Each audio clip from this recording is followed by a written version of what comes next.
형들, 오늘 이 영상은 제가 다 찾아왔습니다. 형들은 그냥 편하게 보기만 하시면 됩니다. 괜히 여기저기 뉴스 조각조각 보면서 머리 아프게 맞춰볼 필요 없습니다. 오늘은 왜 트럼프가 전쟁을 길게 끌기보다 한 달 안팎으로 빨리 끝내고 싶어 하는지, 그게 왜 그냥 외교 뉴스가 아니라 앞으로 주가가 크게 달릴 수 있는 판으로 연결되는지, 그리고 그 흐름에서 어떤 회사들이 진짜 기회를 잡을 수 있는지 아주 쉽게 풀어드릴게요. 시작하기 전에 이런 식으로 복잡한 뉴스하고 실적 자료까지 싹 정리해드리는 영상이 도움되신다면 구독 한번 눌러주세요. 형들, 시간 아껴드리는 채널은 구독해두는 게 이득입니다. 형들, 시장은 겉으로는 전쟁을 보는 것 같아도 사실은 전쟁 자체보다 전쟁이 돈의 흐름을 어떻게 바꾸는지를 먼저 봅니다. 이게 핵심이에요. 사람들이 뉴스에서는 미사일이 날아갔다, 긴장이 고조됐다, 누가 강경 발언을 했다, 이걸 보는데 주식시장은 그런 장면을 보면서 머릿속으로 바로 다른 계산을 합니다. 유가가 어떻게 될까? 물가가 다시 오를까? 금리 인하가 늦어질까? 소비가 둔해질까? 기업들 실적에는 무슨 영향이 갈까? 결국 시장은 전쟁을 정치 뉴스로 소비하는 게 아니라 숫자로 번역해서 움직입니다. 그래서 트럼프가 전쟁을 빨리 끝내고 싶어하는 진짜 이유도 저는 여기에 있다고 봅니다. 길게 끌면 얻는 것보다 잃는 게 훨씬 많기 때문입니다. 전쟁을 짧게 치르고 끝내면 강한 이미지는 챙길 수 있습니다. 그런데 전쟁이 길어져 버리면 유가가 뛰고, 유가가 뛰면 휘발유 가격이 오르고, 휘발유 가격이 오르면 미국 소비자들이 바로 체감합니다. 여기서 끝나지 않습니다. 물가가 다시 흔들리면 시장은 금리 인하 기대를 접기 시작합니다. 금리가 내려갈 줄 알고 달리던 성장주들에는 갑자기 찬물이 끼얹어지는 거죠.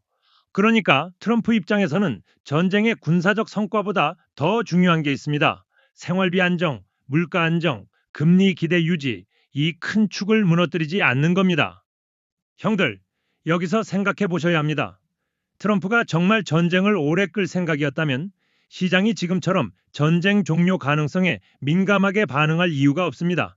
그런데 시장은 계속 같은 방향의 힌트를 찾고 있어요. 이거 오래 안 가겠는데? 이거 적당한 선에서 봉합하려는 거 아니야? 그러면 육아 피크가 생각보다 빨리 끝날 수도 있겠는데?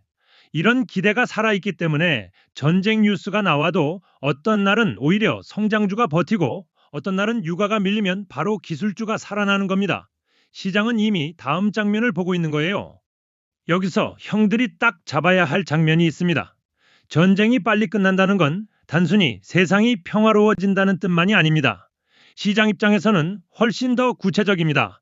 유가 상승 압력이 꺾일 수 있다. 그러면 인플레이션 재가율 우려가 줄어든다. 그러면 금리 부담이 완화된다. 그러면 밸류에이션이 눌려있던 성장주가 다시 탄력을 받는다. 이 흐름이 이어지면 그냥 몇 퍼센트 반등이 아니라 눌려있던 좋은 종목들에서는 생각보다 큰 상승장이 열릴 수 있습니다.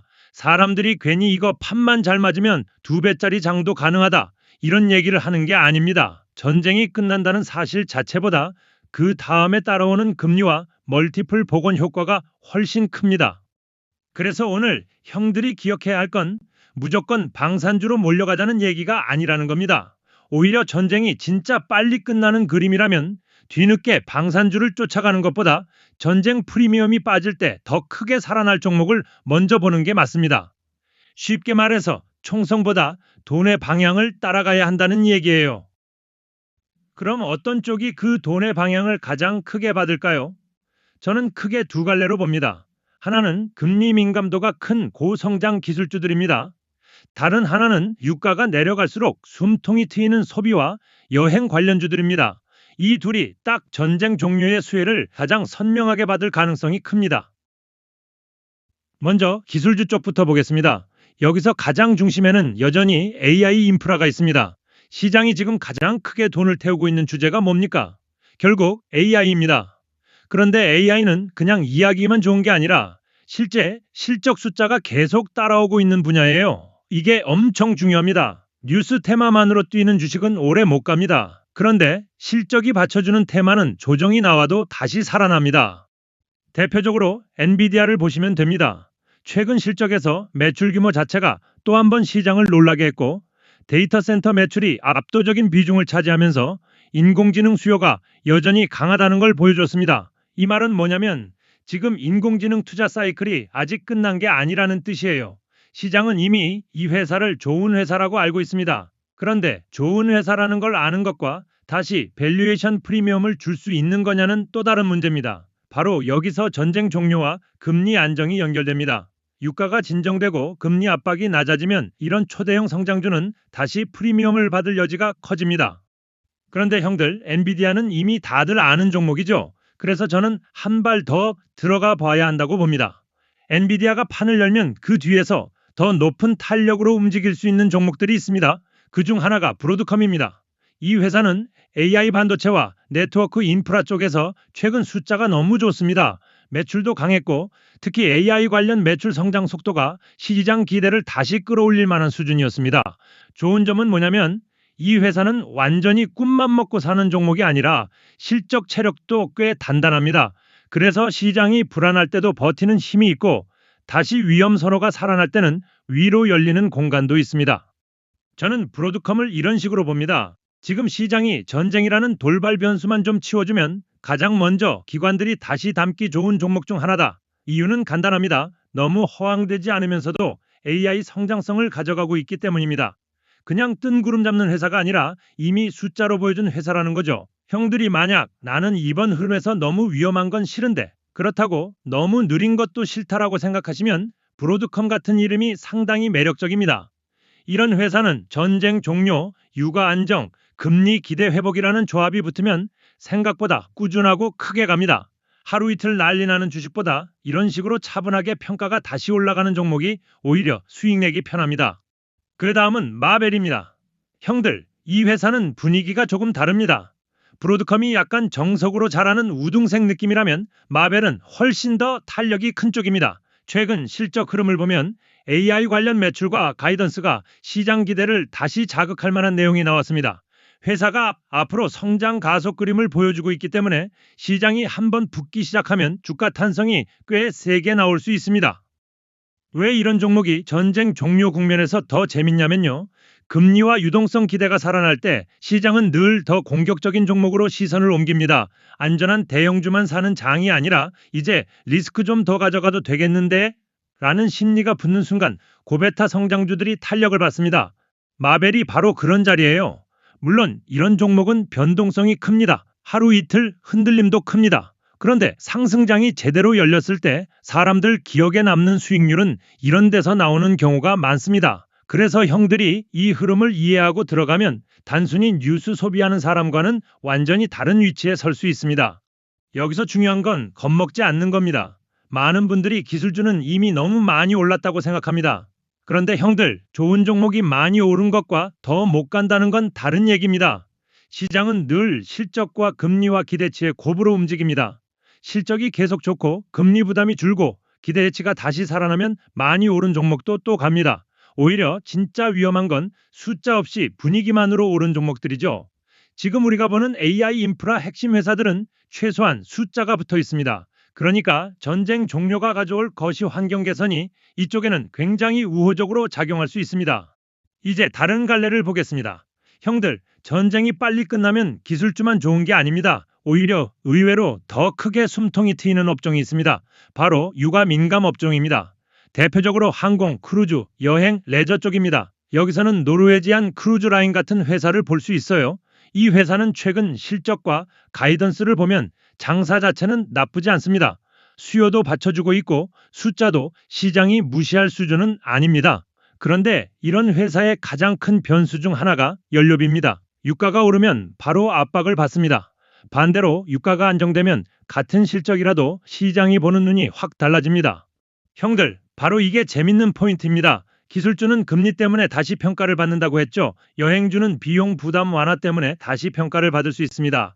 그러니까 전쟁 종료라는 하나의 이벤트가 기술주에는 멀티플 확장으로 여행주에는 수익성 개선 기대로 들어오는 거예요.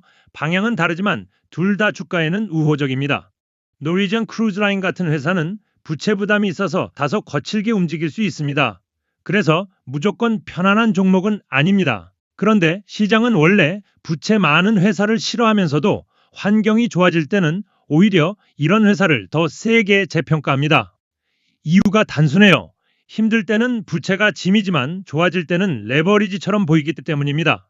유가가 안정되고 소비가 버텨주고 예약이 잘 나오면 이런 회사는 생각보다 숫자가 빨리 좋아질 수 있겠다는 기대가 붙습니다. 그러면 주가가 확 살아납니다.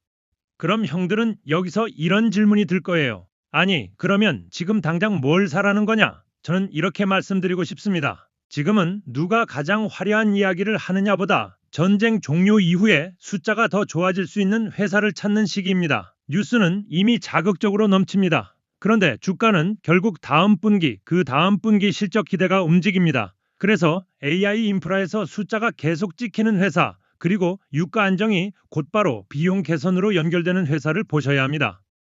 형들, 여기서 또 하나 중요한 얘기해 볼게요. 많은 분들이 전쟁 끝나면 경기 둔화 우려도 있지 않나? 정말 그렇게 깔끔하게 상승장으로 바로 이어질까? 이런 걱정을 합니다.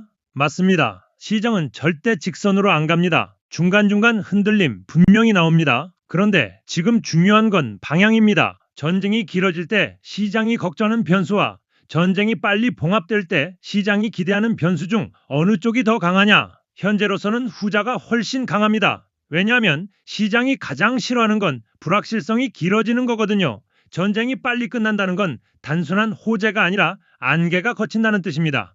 시장은 안개가 걷히는 순간 생각보다 빠르게 달립니다.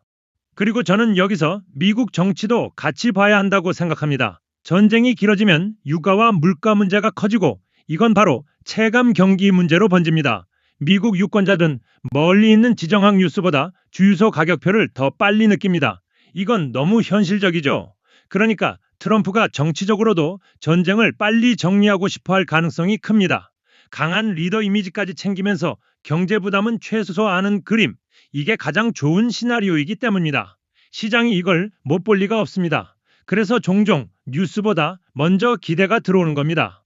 형들, 결국 이런 장에서는 종목을 볼 때 질문을 이렇게 바꿔야 합니다. 전쟁이 났으니 뭘 사지? 가 아니라 전쟁이 빨리 끝났을 때 누가 가장 크게 달라 보일까? 이 질문으로 바꿔야 진짜 돈 되는 종목이 보입니다. 방산주만 보던 시선에서 벗어나야 해요. 이미 많은 사람들이 보고 있는 것보다 판이 바뀌면 더 재평가될 곳을 먼저 보는 게 투자입니다.